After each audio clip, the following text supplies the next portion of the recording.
Cinta lintas negara. Gadis dari kampung nelayan.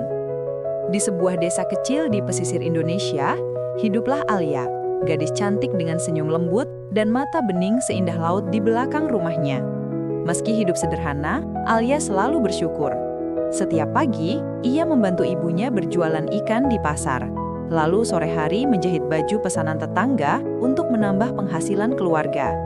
Ayahnya sudah lama sakit-sakitan, dan adik kecilnya masih sekolah. Alia menjadi tulang punggung keluarga di usia muda. Namun, di balik kesederhanaannya, ada impian besar.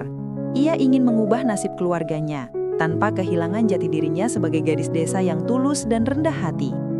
Suatu hari, sebuah perusahaan asing membuka proyek pariwisata di desanya. Banyak warga yang direkrut untuk membantu sebagai penerjemah lokal. Alia, yang bisa sedikit bahasa Inggris, ikut melamar. Saat itu ia tak tahu bahwa langkah kecil itu akan mempertemukannya dengan takdir besar dalam hidupnya.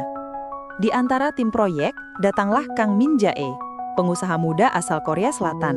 Ia tampan, tenang, dan dikenal tegas. Tapi di balik ketegasannya, Min Jae menyimpan kesepian mendalam.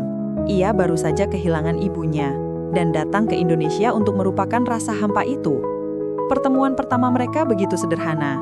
Alia tanpa sengaja menumpahkan air kelapa ke kemejanya. Malu dan panik, ia meminta maaf berulang kali. Sementara Min Jae hanya tersenyum kecil. Sejak saat itu, hatinya mulai tertarik pada gadis yang begitu jujur dan polos itu. Hari demi hari, Alia dan Min Jae semakin sering bertemu. Ia membantu menerjemahkan percakapan dengan warga, mengajari Min Jae cara makan ikan bakar sambal kecap, bahkan mengajarinya menyapa dengan bahasa Indonesia. Min Jae kagum. Gadis itu sederhana, tapi matanya penuh semangat. Tak seperti wanita yang ia temui di Seoul, yang gemar mengejar status dan uang. Alia justru membuatnya merasa pulang. Namun gosip mulai beredar. Orang-orang berbisik bahwa Alia dekat dengan orang asing kaya. Sebagian iri, sebagian mencibir. Alia berusaha tak peduli, tapi hatinya mulai goyah. Ia takut orang salah menilai. Min Jae menyadari kegelisahan itu. Suatu malam di tepi pantai ia berkata pelan, "Aku datang ke sini bukan untuk liburan, Alia. Aku datang untuk menemukan alasan baru agar tetap hidup. Dan mungkin aku menemukannya padamu." Alia terdiam. Angin laut membawa aroma asin dan perasaan yang tak bisa dijelaskan. Tapi ia tahu cinta mereka tak akan mudah. Perbedaan bahasa, budaya, bahkan dunia mereka bisa menjadi dinding yang tinggi. Namun malam itu, di bawah langit berbintang, dua hati dari dua negeri berbeda mulai berdetak dalam irama yang sama. Cinta yang diuji. Setelah proyek pariwisata selesai, Min Jae harus kembali ke Seoul. Hari itu suasana hati Alia menundung seperti langit di atas pelabuhan. Ia berdiri di dermaga, menatap kapal yang membawa pria yang telah mengisi hari-harinya. "Jangan lupakan aku, Alia," kata Min Jae sambil menggenggam tangan gadis itu sebelum berangkat. Alia hanya mengangguk. Air matanya menetes diam-diam. Ia sadar, jarak ribuan kilometer bukan hal kecil. Tapi hatinya percaya cinta mereka lebih kuat dari jarak. Beberapa bulan berlalu. Min Jae tetap menghubungi Alia lewat pesan dan panggilan video. Ia bahkan mengirimkan uang untuk membantu pengobatan ayahnya. Namun Alia menolak. "Aku tak ingin cintamu ternoda oleh rasa kasihan," katanya lembut. Min Jae makin kagum. Ia tahu cinta Alia tulus. Tapi ujian datang ketika seorang wanita Korea, So Jin, muncul, rekan bisnis yang disukai keluarganya.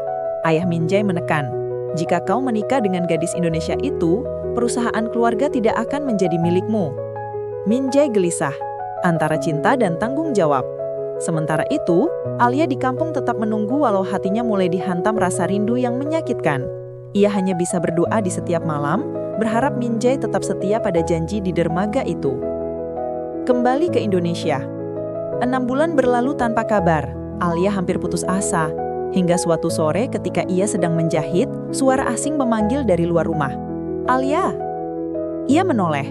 Di sana berdiri Min Jae dengan koper di tangan dan senyum hangat di wajahnya. "Aku kembali untuk menepati janji." Tangis Alia pecah. Ia berlari dan memeluk pria itu tanpa peduli tatapan orang sekitar. Min Jae mengaku meninggalkan perusahaan keluarganya, memilih membangun usaha kecil di Indonesia. Ia tak ingin hidup tanpa kebebasan dan cinta sejati. Bersama Alia, mereka membuka kafe di tepi pantai, menjual makanan Indonesia dan Korea. Kafe itu sederhana, tapi ramai dikunjungi wisatawan.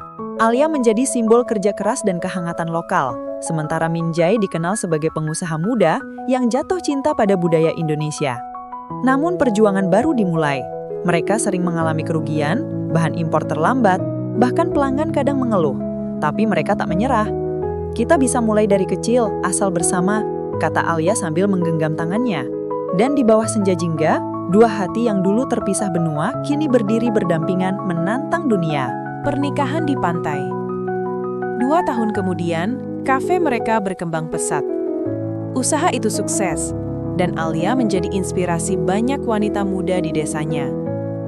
Suatu hari, Min Jae berlutut di tepi pantai tempat pertama mereka bertemu. Di tangannya ada cincin kecil dari kerang laut yang dibingkai perak. "Alia," katanya dengan suara bergetar. "Aku tidak punya banyak kata, tapi aku tahu hidupku baru lengkap bersamamu. Will you marry me?" Alia menutup mulutnya menahan tangis. Ia mengangguk sambil memeluk Min Jae erat. Pernikahan mereka digelar sederhana di tepi pantai. Warga desa hadir, memainkan gamelan, dan bahkan ayah Alia yang dulu sakit kini tersenyum bahagia. Min Jae mengenakan batik coklat tua, sementara Alia memakai kebaya putih berhias bunga melati. Angin laut membawa aroma cinta dan harapan baru. Malam itu, di bawah cahaya bulan dan bintang, mereka menari tanpa musik, hanya diiringi suara dia. Kata-kata itu membuat Alia meneteskan air mata.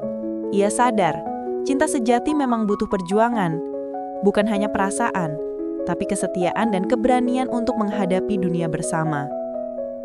Kelahiran harapan.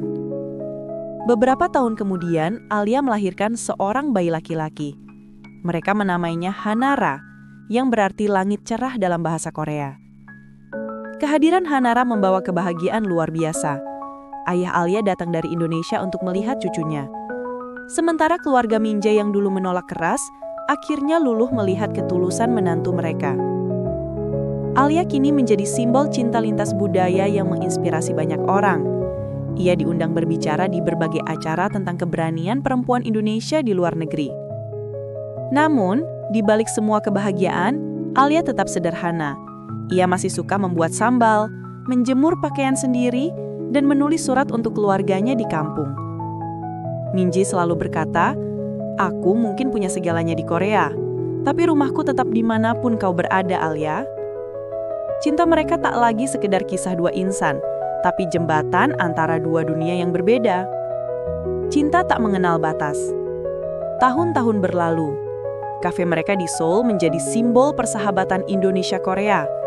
Di dindingnya tergantung foto pernikahan mereka di pantai Indonesia, dikelilingi senyum pelanggan dari berbagai negara. Alia kini bukan hanya istri pengusaha, tapi wanita yang menjunjung ekonomi keluarganya di tanah air. Ia rutin mengirimkan hasil usaha ke desanya, membangun sekolah, memperbaiki dermaga, dan membantu para nelayan kecil. Suatu sore saat senja di Seoul, Alia dan Min Jae duduk di balkon rumah mereka. "Aku tak pernah menyangka hidupku akan sejauh ini," bisik Alia. Min Jae menggenggam tangannya. "Aku juga, tapi aku tahu takdir membawaku ke pantai itu agar aku menemukanmu." Alia tersenyum, menatap langit yang berubah jingga. "Kau tahu, Min Jae, laut Indonesia yang mempertemukan kita dan laut yang sama akan selalu mengingat cinta kita."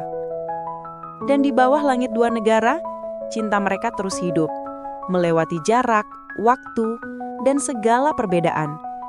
Sebab cinta sejati seperti ombak, tak pernah berhenti datang meski badai menghadang.